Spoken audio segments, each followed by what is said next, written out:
Olá, muito boa tarde. No Sem Censura de hoje, nós vamos falar sobre teatro, literatura, economia informal e formação de plateias para concertos. Nós estamos com Cristina Michaelis, que é diretora da Casa Stefan Zweig, em Petrópolis, região serrana do Rio, e também tradutora de várias obras do escritor que viveu e morreu no Rio de Janeiro. Ela vai nos contar um pouquinho desse autor reconhecido mundialmente. Nós estamos também com a Adriana Rodrigues. Ela é a coordenadora pedagógica de um projeto que leva jovens aos concertos. Os encontros são na sala Cecília Meirelles para mais de 340 alunos da rede pública carioca. E estamos com Felipe Vidal, que é ator e que é diretor da peça Cabeça, um dinossauro cênico, que é sobre o disco dos Titãs, 30 anos depois do lançamento desse CD que é muito cultuado por todo mundo. E também com Paulo de Oliveira Reis Filho, que é professor de inovação e gestão de design da Escola Superior de Propaganda e Marketing. E ele vai nos explicar o mercado da economia colaborativa. A Renata Lara é a produtora da feira alternativa Desapegue-se. As pessoas trocam e vendem peças de roupa, quadros, artesanato, tudo isso na praça. A Amanda Correia é uma publicitária que virou empresária. Ela quer incentivar a economia colaborativa e mostrar que a moda pode ser consciente. A debatedora de hoje é a jornalista e apresentadora da TV Brasil, Luciana Barreto. Prazer em tê-la aqui. Sempre um prazer estar aqui com você, Vera. Luciana, olha só. Ontem o Thiago Alves estava nos contando que ele vai apresentar junto com você o carnaval aqui. É o Desfile das Campeãs. Explica um pouco de novo. Desfile das Campeãs, a TV Brasil vai transmitir o Desfile das Campeãs de São Paulo e do Rio de Janeiro. São Paulo na sexta-feira, dia 3, e do Rio de Janeiro no dia 4. E eu vou estrear agora apresentando Desfile das Campeãs, e eu quero dizer que é uma honra para mim, porque já falei de morte de Papa, já falei da escolha de novo Papa, já falei da Rio+20, já falei várias coisas, né? Olimpíada, Copa do Mundo, então agora só me faltava o Carnaval, que é nosso. Não, mas eu já vi você apresentando um pedacinho do Carnaval no jornal. Sim, a gente já teve bastante cobertura de Carnaval falando de Salvador, do Recife, eu já estive lá fazendo isso, mas Desfile das Campeãs é algo especial. Estou com todo carinho, Vera. Em São Paulo também vai ser transmitido. São Paulo também vai ser transmitido com a equipe de São Paulo no dia 3, sexta-feira, e dia 4 com a gente aqui, eu, Thiago Alves, que sabe tudo de carnaval. Não perderei. Não perca, por favor, não percam. E Bruno Barros vai nos contar como os nossos telespectadores podem participar do programa. Vou sim, Vera. Você que está em casa e quer participar do Sem Censura, é muito fácil, muito simples. É só você acessar a sua rede social e usar a hashtag Sem Censura, mandar sua mensagem, sua participação. Mas se você não tem rede social, não tem problema. Você manda um e-mail para a gente através do semcensura@ebc.com.br. semcensura@ebc.com.br. Obrigado, Bruno, porque eu não tenho rede social. Olha aí. Se você é como a Vera, manda e-mail. Valeu, obrigada. Vamos começar conversando com Cristina Michaelis. Cristina, prazer em tê-la aqui. Muito obrigada. Eu gostaria que você me falasse um pouquinho do Stefan Zweig. Tem uma data agora. Na noite de hoje para amanhã, de 22 para 23 de fevereiro, exatamente 75 anos atrás, e também na proximidade do Carnaval, que dá uma dimensão trágica a isso, o Stefan Zweig se suicidou em Petrópolis. E o mundo inteiro está vindo lá. Nós recebemos vários jornalistas na casa Stefan Zweig em Petrópolis agora. E é uma data, 75 anos, enfim. Para nós, na casa Stefan Zweig, que é uma associação, né, de amigos em torno do Alberto Dines. E que era a casa onde ele se matou? Onde se matou, em Caramba. Petrópolis. A gente fez um museu lá. E para nós a data serve na realidade, é um momento para mostrar que ele vive mais do que nunca. Mais do que quando ele decidiu se recolher lá em Petrópolis, em 41, foi setembro de 41. Ele subiu a serra, passou mais 5 meses lá, e, enfim, ele e a mulher se suicidaram nessa noite de 22 para 23 Foi de fevereiro. Foi um suicídio, você acha, político mesmo, assim, tipo, por causa da invasão do Hitler? Não se pode dizer isso. Não Acho que se pode foi, dizer ele sentiu uma profunda depressão. Claro, agravada pelos acontecimentos da guerra que estavam enfim, chegando cada vez mais perto. Porque, veja só, ele saiu de Salzburg, na Áustria, em 34, Antes ainda da anexação, Tá. quando a polícia invadiu a casa, achou que tinha arma. Isso era um pretexto, porque ele era pacifista, como é que ele ia ter arma em casa? Ele era muito conhecido, né? Ele era um escritor. o escritor- Ou escritora, sim. Mais traduzido do mundo na época e best-seller em várias línguas, aqui também, no Brasil. Quer dizer, todo mundo que lia tinha aquela coleção de 20 volumes da editora Guanabara em casa. Sei lá, vou dar um exemplo. O pai do Gilberto Gil, por exemplo, um advogado na Bahia, tinha lá a coleção do Stefan Zweig. Todo mundo tinha. Todo mundo conhecia, lia. Então, ele fugiu não, ele viu a invasão, minha casa invadida, vou para a Inglaterra. Foi para a Inglaterra. E quando em 40, e a guerra já tinha estourado, em 40 o Hitler ocupou Paris, ele estava... Já tinha anexado a Áustria. Já tinha anexado a Áustria, já tinha começado a Segunda Guerra. E em 40, ocupação de Paris, ele viu, eu estou à distância de um canal da Mancha das tropas de Hitler. E ele se lembrou, então, de uma promessa que ele tinha feito em 36, quando ele veio para cá pela primeira vez. No ano passado fez 80 anos. E resolveu escrever o livro sobre o Brasil. Isso foi em 40. Ele veio para cá a segunda vez. E em 41 ele desembarcou uma terceira vez já para ficar aqui. O Brasil, país do futuro, ele escreve em que momento? Ele escreve exatamente em 1940, quando ele sai da Inglaterra, vai para os Estados Unidos, começa a escrever, vem para cá, passa 5 meses apurando, eu digo apurando como um jornalista mesmo, porque ele fez, na realidade, uma biografia de um país, um guia de viagem mais elaborado. Então foi 40. E aí ele volta para os Estados Unidos, acaba de escrever, vem para cá de novo já com visto de permanência. Ele é convidado pelo Getúlio Vargas, se não me engano, para mudar-se para cá. Ele recebe o visto de permanência porque ele não queria ficar nos Estados Unidos. Tem várias razões para isso. Eu acho que uma das... são sempre várias razões, né? Ele tinha um fascínio muito grande pela América do Sul, desde muito tempo. Desde 1928, mais ou menos, ele achava, de uma certa forma, era uma utopia de século XIX, talvez, né? De uma sociedade mais harmônica, mais tolerante. Tudo tem que ser visto sempre no contexto em que ele se achava que era. Mas ele escreve muito bem, né? Que você me lembra que eu li, sei lá, há pouco tempo, quando a gente se conheceu naquela vez lá do Jardim Botânico, Isso. e que, como ele escreve bem, o Brasil, país do futuro, que a gente acha que é um clichê, o livro é uma delícia de ler. Não, ele é fantástico. E a prova disso é que ele está sendo reeditado no mundo inteiro, no Brasil aqui também, né? A Zahar, aliás, está dando desconto por causa do aniversário da morte. Está lançando, por exemplo, aqui a biografia do Freud, do Mesmer, que todo mundo sabe o que é mesmerizado aqui, mas ninguém sabe quem foi Mesmer. Leiam para descobrir que é fantástica a biografia. Legal. Foi o cara que disse, olha, tem uma outra dimensão entre nós aqui, eu e você, que a gente tem que mensurar, são ondas, o que é? Né? O pai da psicologia moderna é o Mesmer, não é o Freud. Bom, tem essa e tem as cartas dos dois, do Freud e o Zweig. Ah, eu nem sabia que tinha. São inéditas. Cristina, eu queria voltar ao episódio Sim. do suicídio para a gente falar. Ele deixa uma carta, né?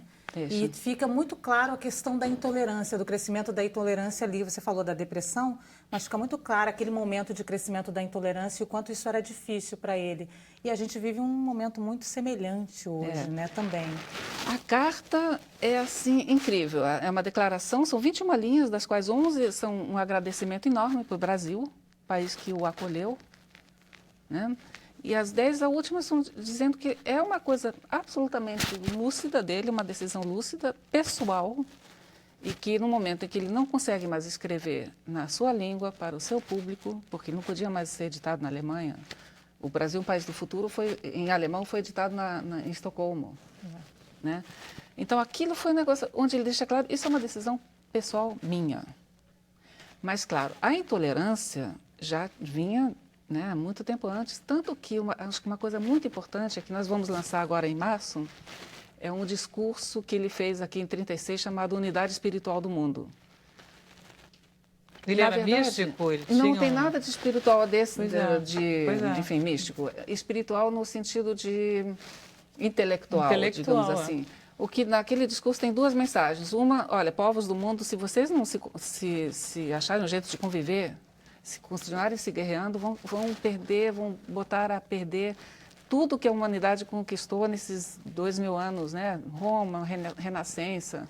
Em tempos de ISIS destruindo patrimônios da humanidade, em tempos de fragmentação de Brexit, de Trump, etc. e tal, de muros, esse discurso são 28 páginas. É atualíssimo. Estamos lançando agora e esse é inédito ainda. Então, sim, ele fala intolerância, anti tudo, anti-semitismo. Ele era judeu? Ele era judeu. Ele era judeu. Era Então, judeu. ele sentiu muito mais claramente Claramente. a intolerância. Eu digo isso porque a gente vive sinais semelhantes, historicamente falando, mas também reações semelhantes, né? As redes sociais hoje mostram muitas pessoas estão muito descontentes, desacreditadas nesse país do futuro, nesse mundo do futuro, né? Que a gente fala tanto, né? Que o Zweig tá falando muito.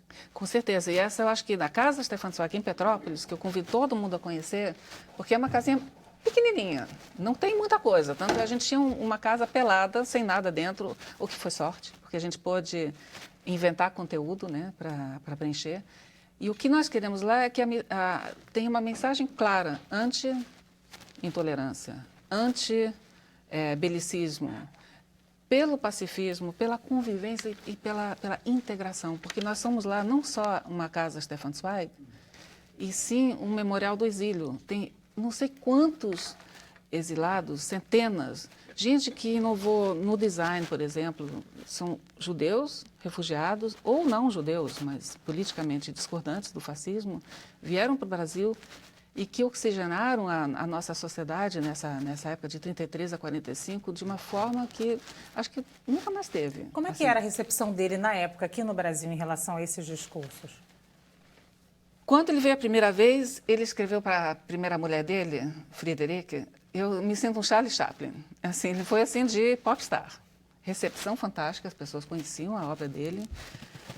Na segunda vez também ele veio também, sempre teve auditórios cheios. Esse discurso que ele fez da unidade espiritual do mundo foi aqui na Escola Nacional de Música, aqui no Rio de Janeiro, cheíssimo, todo mundo fazendo fila para autógrafo, pessoas assim, ministros de Estado, etc. Ele foi recebido pelo Getúlio naquela semana, né? Mas em 41, quando ele veio para ficar, a ditadura já estava num outro momento. E o livro Brasil, um País do Futuro, foi muito atacado na imprensa. Na realidade, o Dines, Alberto Dines, nosso querido Dines, que fez essa biografia Morte no Paraíso, a tragédia de Stefan Zweig, essa fantástica... Dá para mim que eu mostro para a câmera. Isso, mostra para a câmera porque é o livro definitivo. Ele acha que foi o seguinte, esse jornalista tentou atingir o Estado Novo, o Getúlio, a ditadura.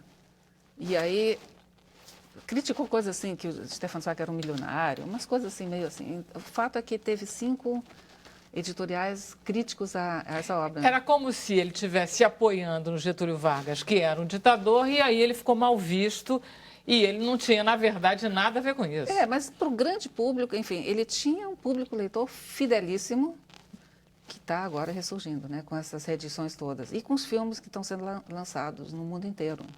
Todo mundo deve ter visto o Grande Hotel Budapeste aqui.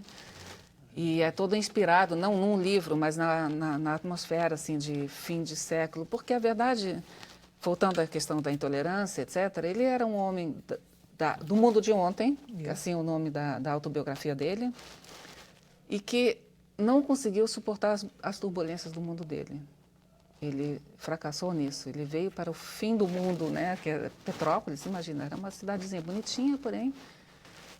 O oposto do cosmopolitismo que ele tinha conhecido, tanto em Viena, quanto em Londres, quanto nos Estados Unidos. Não tinha teatro, não tinha concerto, não tinha... Ele ficava horas sentado na escadaria lá da casa, ele e a mulher dele esperando o carteiro chegar. E o carteiro Mas ele já era meio deprimido, aí ficou mais mesmo, né? Não, olha, realmente uma solidão intelectual muito grande. E aí o Dines resolveu inventar de fazer essa biografia. Uma vez eu perguntei para o Dines trabalhou aqui há anos, né? Eu disse, mas Dines, ele disse, não, eu estou reescrevendo alguns pedaços. Eu digo, Dines, não aguento mais, você está escrevendo esse negócio há 40 anos. Ele disse, não, mas eu acho uma boa ideia você ficar aperfeiçoando a obra. Não, mas o Dines, ele teve que fazer psicanálise muito tempo, ele só teve alta depois que a psicanalista achou que ele tinha se livrado desse alter ego Stefan Zweig dentro dele, sabe? A Renata fala do desapegue-se, no caso era um pouco desapegue-se, Diniz. Mas ele fala, uma biografia nunca está pronta, uma biografia nunca está acabada, essa é a tese do Diniz. Então, Mas eu adoro a história, Luciana. É como a Cristina me contou que ela teve a primeira leitura. O Diniz pediu para você ler, não foi isso ou não? Não, você já, não. Primeira edição. Eu li a primeira edição desse livro, O Morte no Paraíso. Você não sei se você percebeu que a Cristina, ela fala com... Porque esse Zweig que ela fala, só ela fala. A gente fala Zweig, sei lá como é que a gente fala, mas esse Zweig é muito perfeito, Zweig, né? É muito alemão. Então, o Zweig, eu sou tradutora, inclusive, do Zweig. Viu? Esse livro do Freud eu traduzi. Mas aí você viu também a primeira edição do Diniz. Aí eu vi um monte de erro de alemão, de grafia. Aí eu, timidamente, porque para mim o Diniz era um guru, meu guru, da minha geração de jornalistas. Ele ainda é um guru. Ainda é, nossa. Então, eu escrevi um fax, não existe mais, mas era fax. E falei, olha, eu posso, timidamente, por favor, não leve a mal, posso sugerir algumas correções? Eles, por favor, faça a revisão. E assim a gente se aproximou, porque eu nunca trabalhei com ele. Eu revi todos os nomes, né, todos os erros, títulos de obras do Zweig. Tá? Eu revi e mandei para ele e nós nos aproximamos. Em 2006, um grupo de amigos comprou essa casa em Petrópolis, né, que é essa aqui. Cadê a câmera? Tá aí já. Né? Então... Não sei se dá para ver. Eu vou pedir para o Sávio mostrar. Me dá cá. O Sávio mostra. Ali em cima, a casinha, Stefan Zweig, a gente resolveu reformar e fazer um museu. Ele foi aberto só em 2012, então nós vamos fazer, portanto, 5 anos agora em julho. E é fantástico ver como um pequeno museu, pequenininho, Michuruca quase, sobre um escritor estrangeiro. Morto há 75 anos. Morto há 75 anos. E quando as pessoas vão ao museu, elas têm noção do que elas vão encontrar? Elas já vão procurando especificamente? Muito assim. Tem muita gente fora, Alemanha, Áustria, França, não sei o quê, por causa desse revival de Stefan Zweig, que vai lá, sabendo que quer ir, muitos brasileiros também. Mas tem muita gente que não sabe que vai encontrar e que sai, e tem depoimentos fantásticos disso, porque as pessoas ficam emocionadas, porque a casa conta uma história. Você fica lá 40 minutos ou 2 horas, mas você sai tendo acrescentado alguma informação. Vocês refizeram o quarto, não refizeram?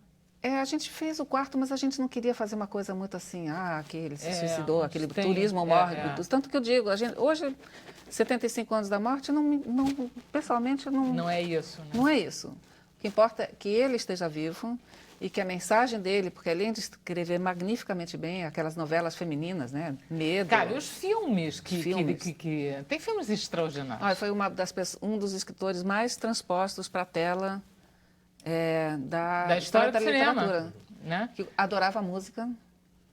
Então, nós temos no nosso site www.casastefansweig.org, nós temos um negócio chamado Sala de Música também. Foi difícil. Cristina, foi difícil fazer esse projeto em relação a financiamento, dinheiro? Como é que foi isso? Claro que é. Todo mundo carrega ali o piano e empurra o piano. Eu estou há 2 anos trabalhando totalmente de graça, mas com entusiasmo. Porque nós tivemos um edital com o governo aqui do Estado do Rio, mas, como tudo, acabou o dinheiro. Agora, nesse momento, nós estamos numa campanha de patrocinadores. Se alguém de vocês conhecer, ou alguém do público conhecer um milionário que ama Stefan Zweig e gostaria de deixar... É melhor de não perguntar, mas é milionário hoje em dia. É verdade. Mas, enfim, nós estamos... E como é que é a dinâmica do museu lá? Você disse que vem muitas pessoas, muitos estrangeiros, então, e os brasileiros. Como é que é a dinâmica do museu de conhecimento lá?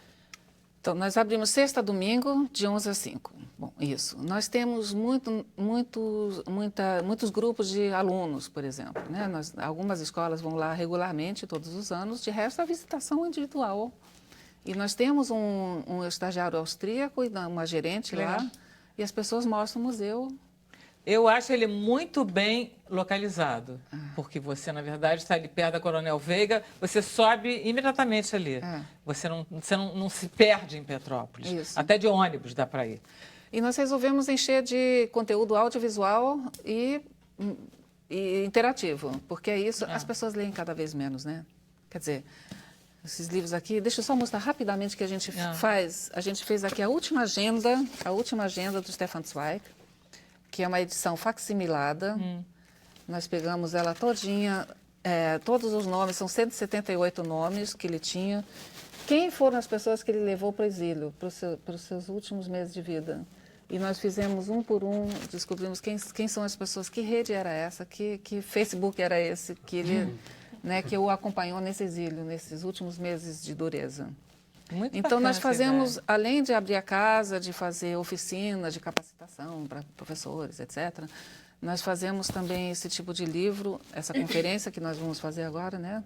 Vamos editar, e fizemos uma série para televisão chamada Canto dos Exilados, em que a gente retrata esses outros exilados. Ah, legal isso. E esse revival aí do Stefan Zweig agora, no momento, ele tem a ver mais com a data, com a efeméride, ou tem a ver com necessariamente esse discurso contra a intolerância?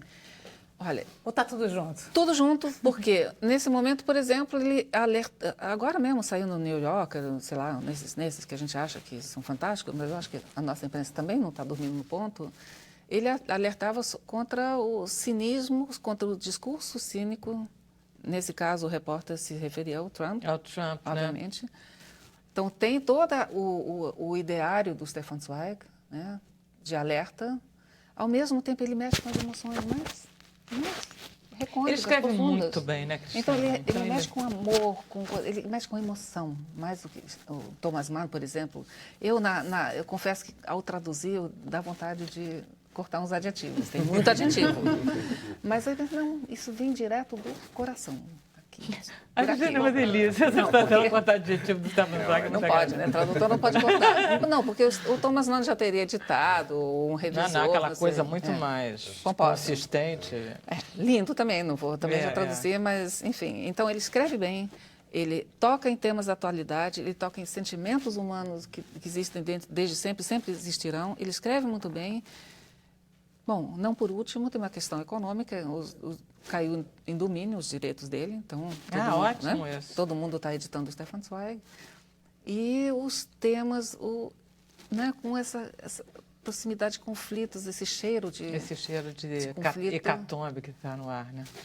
Stefan Cristina, está vocês atual. têm atividades culturais, tipo concertos, música, Sim. tudo isso? Temos. É porque é mensal, aí vocês fazem tudo lá. Nós temos um cineclube, Casa Stefan Zweig, todo último sábado do mês. Com filmes baseados na obra dele ou não? Sim, esse ciclo a gente fez no ano passado. Esse ano nós estamos mostrando nossa própria produção sobre os outros exilados. Isso, porque a que gente você quer falou. ser esse memorial do exílio, a gente quer refletir sobre o que significa ser exilado. Tá. Né? Tive umas crianças de escola pública, a gente começou a fazer uma leitura pomposa com o ator.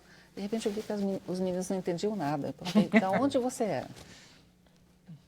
De onde é sua mãe? Paraíba. De onde é sua mãe? Bahia. De onde é sua mãe?